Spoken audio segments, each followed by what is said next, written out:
हाँ शिवानी, आज का टॉपिक क्या रहेगा तुम्हारा? स्टार्ट करो। आज का जो टॉपिक है वो यूनिट थर्ड का लास्ट चैप्टर है, इलेक्ट्रोफोरेसिस। इलेक्ट्रोफोरेसिस हमने बचपन में पहले भी पढ़ा हुआ है। ये दो वर्ड से मिलकर बना है, इलेक्ट्रो एंड फोरेसिस। तो इलेक्ट्रो का मतलब हो गया इलेक्ट्रिसिटीज और फोरेसिस का मतलब इलेक्ट्रिसिटी की प्रेजेंस में जब हम किसी भी चीज की मूवमेंट करवा रहे हैं तो उसको हम इलेक्ट्रोफोरेसिस बोलते हैं। जो इलेक्ट्रोफोरेसिस है, इसको सबसे पहले जो बताया था वो एक स्वीडिश के केमिस्ट थे जिनका नाम था एरिन। उन्होंने अपनी एक डॉक्टरल थीसिस कर रहे थे, उस टाइम पे इसको इन्वेंट किया था 1930 में। लेकिन इसको लेटर ऑन फिर से मॉडिफाई किया गया 1937 में। तो जो अभी हम इलेक्ट्रोफोरेसिस पढ़ते हैं वो 1937 का एक इम्प्रूव्ड वर्जन है। और इसके लिए ये जो साइंटिस्ट हैं इनको 1948 में नोबेल प्राइज भी नोबेल प्राइज से अवार्ड किया गया था। तो अभी हम देख लेते हैं कि इलेक्ट्रोफोरेसिस होता क्या है। तो इलेक्ट्रोफोरेसिस में हम क्या करते हैं, जो चार्ज स्पीशीज होती हैं जिनके ऊपर चार्ज होता है उनको इलेक्ट्रिक मीडियम के अंदर रख के इलेक्ट्रिसिटी करंट इलेक्ट्रिकल करंट की प्रेजेंस में रख के उनकी मूवमेंट करवाते हैं। तो हमें पता है एक हमारा नॉर्मल, अगर हम इसका एक मेथड देख लें तो हमारे पास क्या होगा, इलेक्ट्रिक फील्ड हमने जनरेट की होगी, एक जगह एनोड होगा एक जगह कैथोड होगा। तो जो आपको पता है हमेशा क्या होता है, जो भी जैसे कि अगर मेरा किसी मॉलिक्यूल का चार्ज पॉजिटिव है तो वो अपने ऑपोजिट वाले चार्ज के पास अट्रैक्ट होगा। तो नेगेटिव के पास जाएंगे और इस बेसिस पे हमारे पास सेपरेशन हो जाएगी।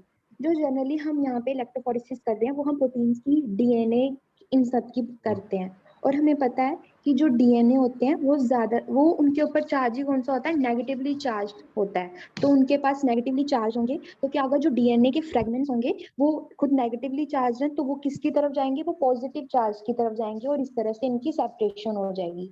तो एक ये जनरल व्यू है कि इलेक्ट्रोफोरेसिस होता है क्या है।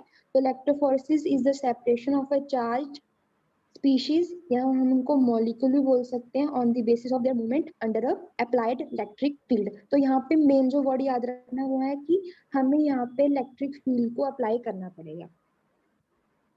दूसरा, अभी जो इलेक्ट्रोफोरेसिस है उसको हम दो तरह से डिवाइड कर रहे हैं बेस्ड ऑन देयर चार्ज, कि वो किस तरह का चार्ज कैरी कर रहा है। तो हमें पता है केटाइंस और एनाइंस होते हैं। तो जब हम केटाइन मतलब पॉजिटिव चार्ज पार्टिकल्स की सेपरेशन कर रहे हैं under the influence of electric field तो उसको हम कैटाफोरेसिस बोलेंगे। और जब हम एनाइंस की मतलब जब नेगेटिव चार्ज पार्टिकल्स की सेपरेशन कर रहे हैं अंडर अप्लाइड इलेक्ट्रिक फोर्स तो हम उसको एनाफोरेसिस बोलेंगे।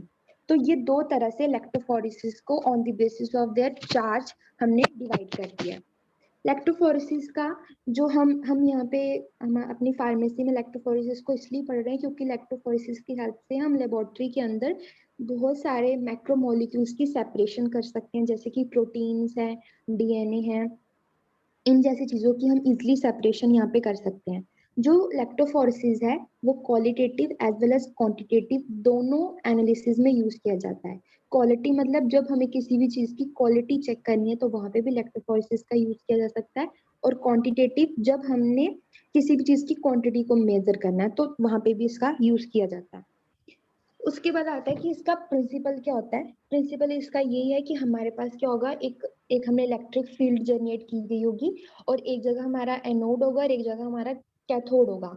तो हमेशा जो जैसे कि फॉर एग्जांपल हमारे पास जो मॉलिक्यूल हैं, जो मिक्सचर ऑफ मॉलिक्यूल्स हैं उसके अंदर नेगेटिव चार्ज वाले मॉलिक्यूल्स भी हैं। अभी हम चाहते हैं कि एक जगह सारे नेगेटिव वाले इकट्ठे हो जाएं और एक जगह सारे पॉजिटिव वाले इकट्ठे हो जाएं। तो हम क्या करेंगे, उस मिक्सचर को अंडर इलेक्ट्रिक फील्ड रख देंगे और हमारे पास दो इलेक्ट्रोड लगे होंगे, एक इधर इलेक्ट्रोड और एक इधर, मतलब ऑपोजिट साइड पे इलेक्ट्रोड लगा होगा, एक एनोड वाला और एक कैथोड वाला।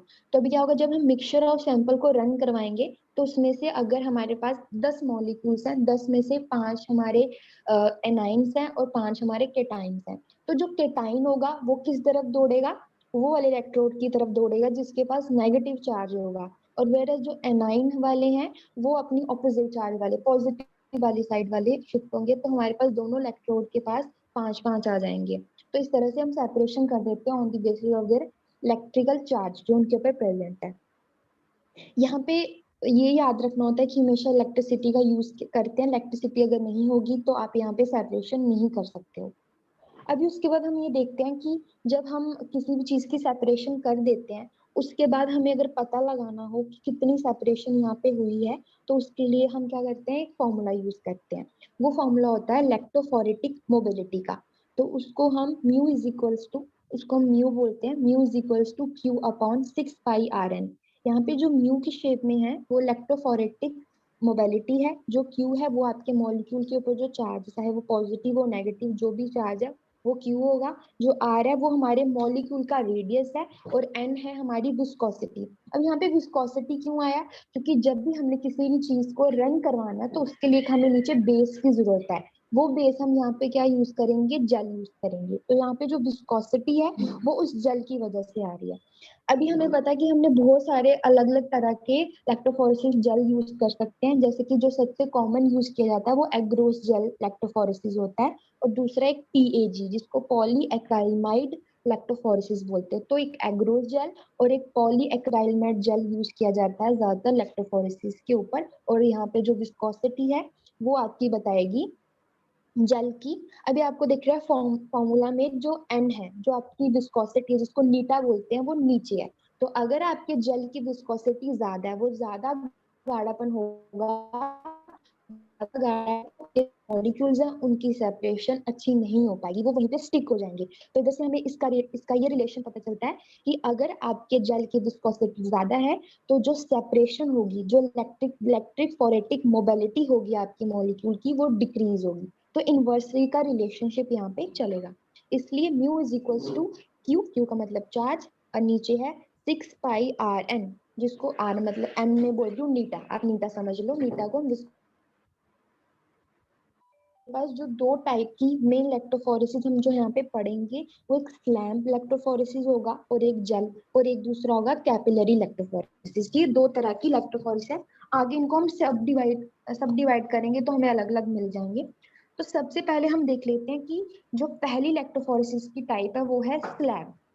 तो इसमें क्या होगा, ये जो स्लैब मेथड है ये क्लासिकल मेथड है और सबसे ज्यादा यूज किया जाने वाला मेथड है इंडस्ट्रीज के अंदर। बट इसका कुछ डिसएडवांटेज ये कि काफी स्लो है, स्लो चलता है, टाइम कंज्यूमिंग है, और इसमें जो आपको सैंपल है उस सैंपल उसकी जो अमाउंट है, अमाउंट ऑफ सैंपल आपको ज्यादा चाहिए पड़ेगा। तो ज्यादा सैंपल वेस्ट होगा, तो आप ये ऐसे समझ सकते हो कि स्लो होता है। तो 3 डिसएडवांटेज हो गए। सबसे पहले कि स्लो है, टाइम कंज्यूमिंग है, और थोड़ा बल्की मेथड है। ठीक है। लेकिन सबसे अच्छी बात यह है कि इससे आप ज्यादा से ज्यादा मैक्रोमोलिक्यूल्स की सेपरेशन कर सकते हो। जैसे कि आप यहाँ पे प्रोटीन्स की सेपरेशन कर सकते हो, एंजाइम्स की कर सकते हो, हार्मोन्स की कर सकते हो, एंटीबॉडीज की कर सकते हो, DNA RNA जो हमारे न्यूक्लियोटाइड्स हैं उनकी भी सेपरेशन कर सकते हो। तो इसके एडवांटेज भी हैं, डिसएडवांटेज भी हैं, बट इसके जो एडवांटेज है वो ज्यादा है एज कम्पेयर टू डिसएडवांटेज के, इसलिए सबसे ज्यादा यूज किया जाने वाला मैथड अभी तक का। अभी हम क्या करते हैं, जो स्लैब लैक्टोफोरेसिस है उसको 3 तरह से डिवाइड करते हैं। एक जोना लैक्टोफोरेसिस, एक आइसोलैक्ट्रिक लैक्टोफोरेसिस, और एक होता है हमारा इम्यूनो लैक्टोफोरेसिस। अब इसको अगर मैं अभी पढ़ाऊंगी तो ये थोड़ा ज्यादा हो जाएगा, जब हम इसके टाइप्स पढ़ेंगे तब देख लेंगे। अभी सिर्फ आप समझ लो कि जो स्लैब है वो 3 तरह से है, जोना, आइसोलैक्ट्रिक और इम्यूनो। और इसमें जो सबसे ज्यादा इंपॉर्टेंट है वो है जोनल इलेक्ट्रोफोरेसिस, क्योंकि जोनल इलेक्ट्रोफोरेसिस में जो सबसे मेन इंपॉर्टेंट है वो दो है, जेल इलेक्ट्रोफोरेसिस। और हमें पता है सबसे ज्यादा यूज किया जाने वाला जेल इलेक्ट्रोफोरेसिस है, जो हम कहाँ पे यूज करते हैं, जब हमें DNA की सेपरेशन करनी होती है। ठीक है। तो इतनी आप पहले क्या कर लो, नॉर्मली इसकी जो क्लासिफिकेशन उसके नाम याद कर लो। अभी मोस्ट इम्पॉर्टेंट जो हमें पढ़ना है वो है कौन कौन से फैक्टर्स हैं जो आपकी इलेक्ट्रोफोरेटिक मोबिलिटी को, इसने फॉर्म पढ़ा था क्या था, mu is equals to q upon 6πR नीटा। तो इसी फॉर्मूले को याद रखना और इसी से रिलेटेड आपके ज्यादा से ज्यादा फैक्टर्स कवर हो जाएंगे। यहाँ पे जो इलेक्ट्रोफोरेटिक मोबिलिटी है उसका मतलब यही है कि आपकी जो सेपरेशन हो रही है वो कितनी हो रही है। क्योंकि सेपरेशन कब होगी, जब आपके चार्ज मॉलिक्यूल्स एक जगह से दूसरी जगह जाएंगे, माइग्रेशन होगी। माइग्रेशन को हमने मोबिलिटी यहाँ पे वर्ड दिया, उसे समझाया हुआ है। तो ये बोला हुआ, अगर आपको क्वेश्चन आता है कि फैक्टर अफेक्टिंग लैक्टोफोरेसिस बताओ या फैक्टर अफेक्टिंग लैक्टोफोरेटिक मोबिलिटी बताओ, तो ये दोनों एक ही चीज है, इसमें कंफ्यूज नहीं होना। तो सबसे पहला जो फैक्टर है वो आता है चार्ज ऑफ आयन। तो हमें पता है कि हमने बोला कि जो मॉलिक्यूल्स की सेपरेशन हो रही है, यहाँ पे हम उन्हीं मॉलिक्यूल्स की सेपरेशन कर सकते हैं जिनके ऊपर चार्ज है। जो अनआयनाइज्ड होंगे, जिनके ऊपर कोई भी चार्ज नहीं होता है, वो इलेक्ट्रोफोरेसिस के थ्रू सेपरेट हो ही नहीं सकते। तो चार्ज ऑफ आयंस में हम ये बोलते हैं कि जो इलेक्ट्रोफोरेसिस है वो डायरेक्टली प्रोपोर्शनल है आपके मॉलिक्यूल के चार्ज के ऊपर। ठीक है, अगर आपके मॉलिक्यूल का चार्ज ज्यादा है तो वो जल्दी सेपरेट होगा अपने मिक्सचर में से, और अगर उसका चार्ज कम है तो वो धीरे सेपरेट होगा। जैसे कि हमारे पास है एक्स मॉलिक्यूल है, ठीक है, एक एक्स के ऊपर 2+ है, तो इसका चार्ज ज्यादा है एज कम्पेयर टू दूसरे एक्स जिसके पास सिर्फ एक 1 है, मतलब +1 है। +1 मतलब कि उसका जो चार्ज है वो +1 है, उसमें से एक इलेक्ट्रॉन हटा दिया गया। दूसरा x2 जिसके ऊपर 2+ चार्ज है, मतलब उसमें से 2 इलेक्ट्रॉन्स हटा दिए गया। अगर हम सिर्फ इनकी चार्ज की बात करें तो एक x+ है और एक x2+ है, तो चार्ज किसका ज्यादा है? 2+ का है। तो जिसके ऊपर ज्यादा चार्ज होगा वो उतनी ही जल्दी सेपरेट करेगा। ठीक है, अगर हम दूसरी जगह देख लें, एक के पास x-1 है और दूसरे के पास ज्यादा चार्ज है, जो ज्यादा चार्ज कैरी कर रहा है अपने सरफेस के ऊपर, वो जल्दी सेपरेट आउट होगा। तो फिर हमें यहाँ पे ये देखना है जिस मॉलिक्यूल के ऊपर या जिस आयंस के ऊपर ज्यादा चार्ज होगा उसकी इलेक्ट्रोफोरेटिक मोबिलिटी उतनी ही ज्यादा होगी। इसलिए जब हम फॉर्मूला पढ़ रहे थे तो mu is equals to q था। क्यू क्या था? न्यूमिनेटर पे था। तो न्यूमिनेटर अगर बढ़ता है तो लेफ्ट साइड वाली चीज भी बढ़ती है। तो इधर से आप ऐसे पढ़ सकते हो कि डायरेक्टली प्रोपोर्शनल का रिलेशनशिप चल रहा है। उसके बाद आता है साइज ऑफ आयन। अभी साइज ऑफ आयन की बात करें तो जो आप फॉर्मूला पढ़ रहे थे उसमें आपको नीचे क्या मिल रहा था? 6πr नीटा। तो आर यहाँ पे क्या रेडियस है, तो जितना ज्यादा रेडियस उतना बड़ा साइज। और आपको पता है जो ज्यादा बड़े साइज के मॉलिक्यूल्स होते हैं वो सेपरेट आउट होने में ज्यादा टाइम लगाते हैं। इसकी मैं आपको एक एग्जांपल से पढ़ाती हूँ कि आपके पास डीएनए का मिक्सचर है, उसमें कुछ डीएनए के फ्रैगमेंट छोटे छोटे हैं, कुछ बड़े बड़े हैं। तो यहाँ पे क्या होगा? आपको पता है डीएनए के ऊपर नेगेटिव चार्ज होता है, तो होने होने तो इन सब में क्या जाना है? आपके पॉजिटिव इलेक्ट्रोड की तरफ ही जाना है। लेकिन अभी हम साइज की बात करेंगे तो फॉर एग्जांपल हमारे पास 10 डीएनए के फ्रैगमेंट हैं, उसमें से 5 के ऊपर 5 का जो साइज है वो छोटा है, छोटा रेडियस है। फॉर एग्जांपल हम ऐसे लगा लेते हैं 5 सेंटीमीटर है और वो 10 सेंटीमीटर है 5। तो जल्दी कौन जाएंगे, कौन फटाफट दौड़ेंगे? वो वाले डीएनए फ्रैगमेंट्स दौड़ेंगे जिनका रेडियस कम है, जो 5 सेंटीमीटर वाले हैं। तो साइज ऑफ आयंस को हम ऐसे पढ़ सकते हैं कि जिन आयंस का साइज या जिन आयंस का रेडियस कम होता है वो जल्दी सेपरेट आउट होते हैं। ठीक है, सॉरी सॉरी सॉरी सॉरी, एक इसको कंफर्म कर लेते हैं। जिसका साइज बड़ा ये है सर, हाँ उसकी ठीक मोबिलिटी ठीक कम हो ठीक, जाएगी। कम ठीक है। होगी, ये ठीक है। तो ये इन्वर्सली का रिलेशनशिप चलेगा। जो स्मॉल में, जो साइज में कम है वो फटाफट दौड़ेंगे, और जो साइज में बड़े हैं वो धीरे धीरे दौड़ेंगे। इसलिए इसका रिलेशनशिप फिर से इन्वर्सली का चलता है। ऑफ कोर्स जो पतला होता है फटाफट दौड़ लेता है, जो मोटा होता है वो धीरे धीरे दौड़ता है। तो इधर हम ऐसे पढ़ सकते हैं जिसका साइज कम है, जिसका रेडियस कम है वो फटाफट दौड़ेगा, जल्दी सेपरेट आउट हो जाएगा। और जिसका साइज बड़ा है, जिसका रेडियस बड़ा है, वो हमने पढ़े, एक चार्ज पढ़ा और एक साइज पढ़ा। चार्ज का क्या था? डायरेक्टली प्रोपोर्शनल का रिलेशनशिप था, अगर चार्ज बढ़ेगा तो इलेक्ट्रोफोरेसिस बढ़ेगी। और सेकंड जो हमने पढ़ा साइज ऑफ आयंस, इनके बीच में इन्वर्सली का रिलेशनशिप है। तो अगर साइज बढ़ेगा तो आपकी जो इलेक्ट्रोफोरेटिक है वो घटेगी, तो इनका इन्वर्सली का हो गया। सेकंड हमारे पास जो दूसरा थर्ड इंपॉर्टेंट फैक्टर आता है वो विस्कोसिटी, जो मैंने आपको पहले भी बता दिया। विस्कोसिटी भी आपके फॉर्मूले में डिनोमिनेटर में प्रेजेंट है, नीचे प्रेजेंट है। तो यहाँ से हम इसको समझ सकते हैं कि किसी भी, अगर आप कोई भी जेल यूज कर रहे हो, जैसे फॉर एग्जांपल जेल इलेक्ट्रोफोरेसिस में आप दो तरह से जेल यूज करते हो, एग्रोस और पीएजी। तो अगर हम एग्रोस इलेक्ट्रोफोरेसिस यूज कर रहे हैं तो अगर हमने वहां पे जो जेल बनाया उसकी विस्कोसिटी काफी ज्यादा है, काफी ज्यादा गाढ़ा हो गया है, तो उसमें से जो सेपरेशन होगा आयंस का, या आपके फॉर एग्जांपल डीएनए है, तो वो धीरे धीरे सेपरेट आउट होंगे, क्योंकि वो उसके बीच में स्टिक हो जाएंगे, उधर ही चिपक जाएंगे। कोई भी गाढ़ी चीज होती है, फॉर एग्जांपल वाटर और हनी है, तो मूवमेंट किसकी ज्यादा होती है? वाटर की होती है, क्योंकि वो कम विस्कस है। वेरस हनी ज्यादा विस्कस है तो वो धीरे धीरे दौड़ता है। तो उसी तरह से है कि अगर आपने यहाँ पे जो जेल यूज किया है वो ज्यादा विस्कस वाला यूज किया है, तो उसमें से जो सेपरेशन होगी वो भी धीरे धीरे होगी। और अगर आप दूसरी जगह ऐसा जेल यूज करते हो जिसकी विस्कोसिटी ठीक है, मतलब कम है उसकी, तो उसमें से जो सेपरेशन होगा वो ज्यादा होगा। तो थर्ड हमारा फैक्टर भी कंप्लीट होता है।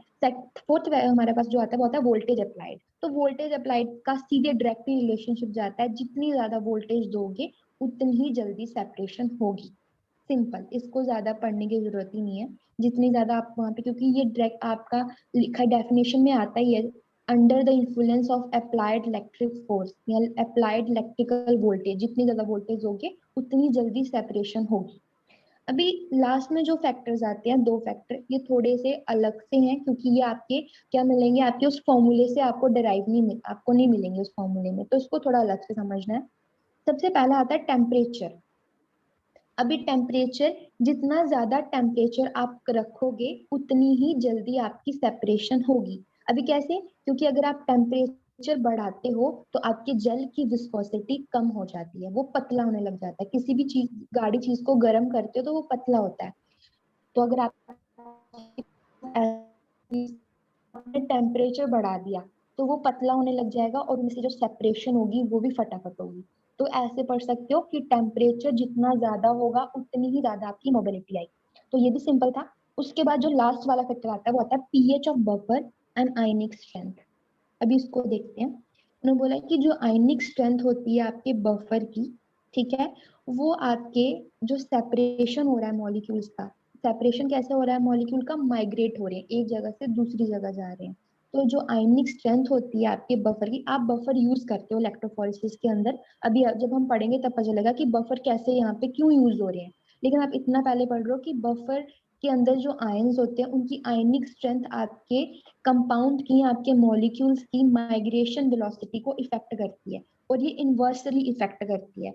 अगर आपके बफर का पीएच ज्यादा है, उसकी आयनिक स्ट्रेंथ ज्यादा है, तो वो क्या करेगा, उसका जो मैप, उसके अंदर जो हमने मॉलिक्यूल्स को रन करवा रहे होंगे उनकी माइग्रेशन भी कम होगी। अब इसको ऐसे पढ़ते हैं, एट लो कंसेंट्रेशन या उसकी आयनिक स्ट्रेंथ कम है तो उसमें जो उसका माइग्रेशन होगा फटाफट होगा। क्योंकि यहाँ पे कंसेंट्रेशन कैसे बात कर रही हूँ, आपके पास सैंपल आए हैं, आपके एक सैंपल के अंदर आपके 5 मॉलिक्यूल हैं और दूसरे सैंपल के अंदर आपके 10 मॉलिक्यूल हैं। तो कंसेंट्रेशन किसकी ज्यादा हुई, जिसके अंदर 10 है, और कम किसकी हुई, जिसके पास 5 है। तो जिस सैंपल की कंसेंट्रेशन कम होगी, जिसके अंदर सल्यूट पार्टिकल्स कम होंगे, उनकी माइग्रेशन उतनी ही ज्यादा होगी। कम बंदे हैं, फटाफट दौड़ जाएंगे, उनके बीच में लड़ाई नहीं होगी। लेकिन जो 10 वाले हैं वो ज्यादा हैं, ज्यादा वहां पे कोलिजनल होगा और एक दूसरे टकराएंगे, जिससे उनकी माइग्रेशन में भी इफेक्ट पड़ेगा। तो जिन सैंपल्स की या जिन कंपाउंड्स की आयनिक स्ट्रेंथ कम होती है, उनका माइग्रेशन, उनका सेपरेशन, उनकी मोबिलिटी उतनी ही ज्यादा होती है। ठीक है। और जो बेस्ट आयनिक कंसेंट्रेशन रहती है वो होती है 0.0052 टू 0.5। इतने जो रेंज की आयनिक स्ट्रेंथ है, इस तरह के हम कंपाउंड्स को सेपरेट कर सकते हैं।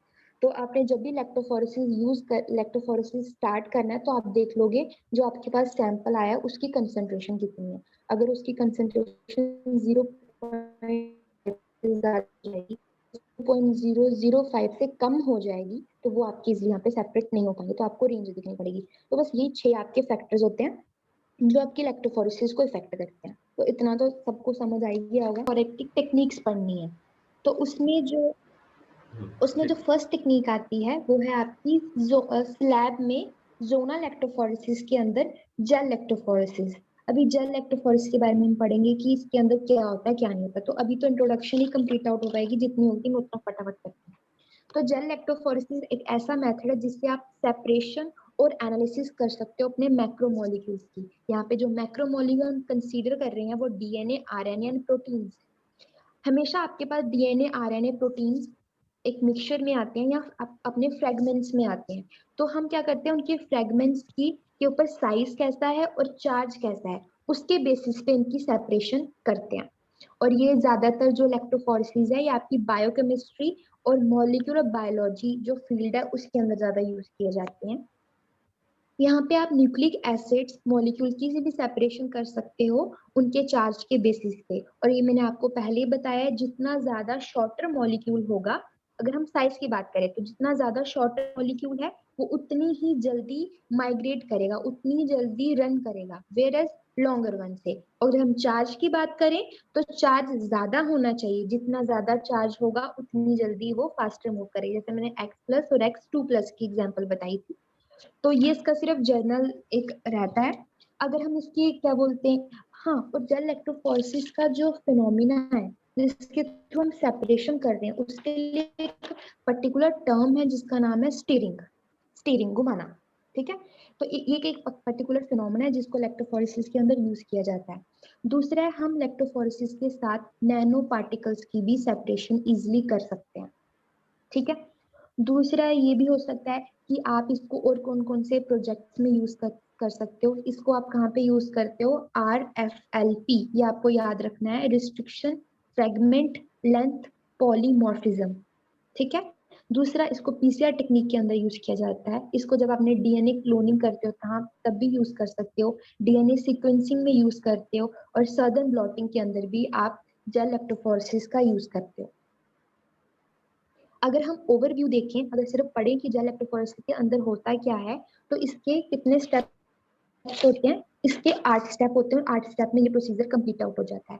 सबसे पहला जो स्टेप है उसमें आप अपने सैंपल को प्रिपेयर करते हो। आपने कहीं जिससे भी आपने DNA लेना है उस चीज से या उस ऑर्गेनिज्म से आपने DNA को आइसोलेट किया और उसका सोल्यूशन बनाते हो ब्लू डाई के साथ।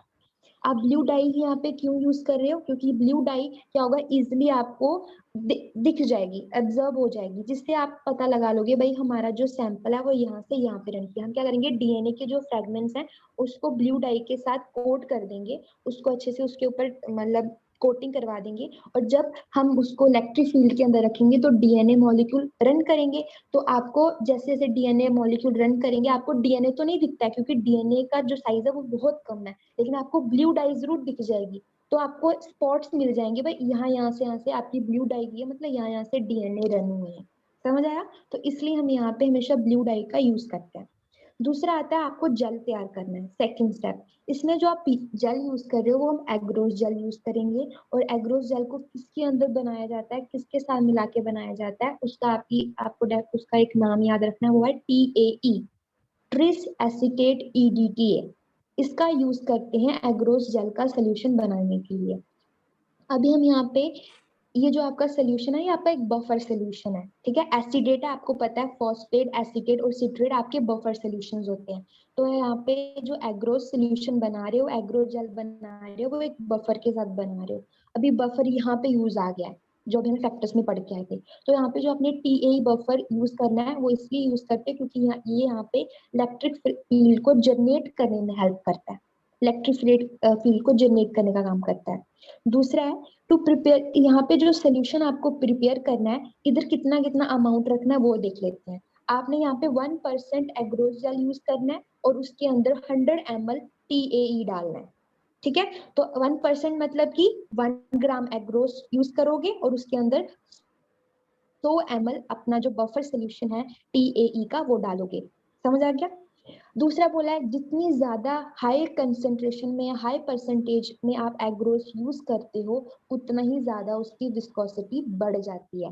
तो अगर आप 1% से 2% यूज कर लेते हो तो यहाँ पे योगेश तेरा हुआ आएगा। अगर आपने यहाँ पे गलती से एग्रोस की कंसेंट्रेशन को ज्यादा कर दिया तो आपको यहाँ पे हीट करना पड़ेगा, टेम्परेचर देना पड़ेगा, और टेम्परेचर से फिर से उसकी जो विस्कोसिटी है वो ऑप्टिमम रेंज में आ जाएगी और फिर आप तो उसको यूज कर शिवानी, सकते हो। एग्रोस जेल की जगह कि अगर आपके पास एग्रो जेल अवेलेबल नहीं है, अगर एग्रो जेल अवेलेबल नहीं है तो आप दूसरा जेल यूज कर सकते हो जिसका नाम है पॉलीएक्राइलमाइड, ठीक है। तो इसलिए उसका नाम होता है PAG, जिसको हम बोलते हैं पॉलीएक्राइलमाइड जेल इलेक्ट्रोफोरेसिस।